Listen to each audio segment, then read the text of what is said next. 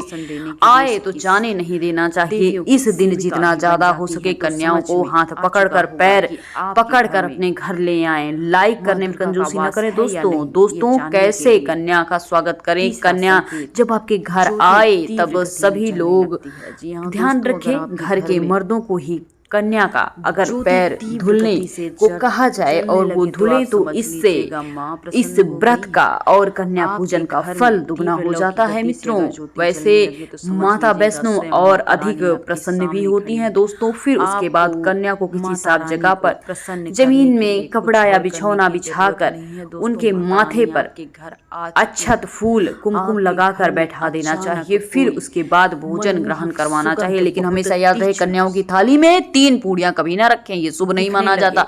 घोर शुभ होता है। 3 पूड़ियां 3 रोटियां मरने वाले व्यक्ति के लिए निकाली जाती है या फिर जेल के कैदियों को दी जाती है। ऐसे में कन्याओं को उनकी थाली में 3 पूरी कभी ना दें, लेकिन एक एक करके पूरियां दे दीजिएगा। इससे 3 संख्या बढ़ जाती है और दोष भी नहीं लगता। तो दोस्तों कन्याओं को खाना खिलाने के बाद अंत में कन्याओं के सिर पर लाल चुनरी ओढ़ाना तो भूलिएगा ही मत। और भोजन में आप खीर पूरी, हलवा पूरी, चना, आलू की सब्जी, छोले वगैरह खिला सकते हैं। पनीर आदि भी खिलाया जा सकता है। वैसे माता रानी का प्रिय भोजन खीर पूरी, हलवा, छोले आदि है। लेकिन हमेशा भूल से भी लहसुन प्याज का इस्तेमाल ना करें, ये सात्विक भोजन में नहीं आता है। इसमें तामसिक प्रवृत्ति होती है और माता रानी को ऐसा भोजन चढ़ाना शुभ नहीं होता।